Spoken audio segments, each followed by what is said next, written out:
Okay, so yesterday we started section 7.4, and these are the notes from yesterday. And what I started with yesterday were tools that you're going to need for 7.4.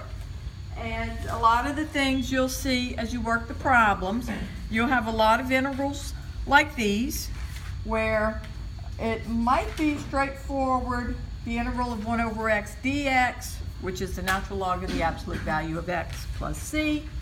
It might be something like a u substitution, where you get the natural log of u du, and then you do the integral of that.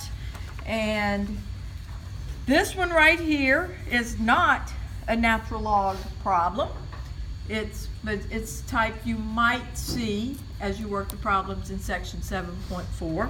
And I can tell you from grading tests from previous classes, this is a mistake people make. When they see 1 over something, they automatically think natural log, when that's not always the case. And then this one right here is the integral of 1 over 1 plus x squared dx. That's a formula from last semester, and that's inverse tangent of x plus c. And then sometimes they'll throw in some problems like this one that you're maybe thinking something like partial fraction decomposition, when maybe it might just be some u substitution problem. Might work for that problem. And then we looked at this problem, which an elementary problem. You learned that back in probably 5th grade.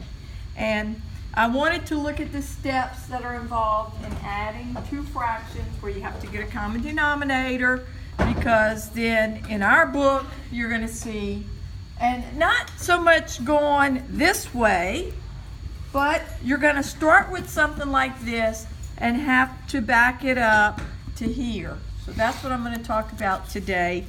And the next page I said, okay, here's a problem that could be written in the book.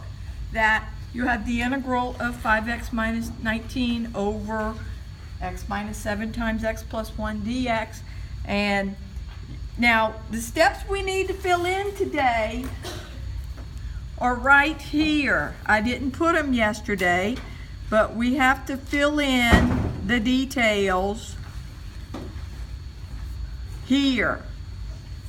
What is happening? How do you get from this step to this step? Because after you do that, it becomes 2 or whatever, however many integration problems, and you do the integral of each one, and you're done with the problem. So today I'm going to talk about filling in some of these details right here.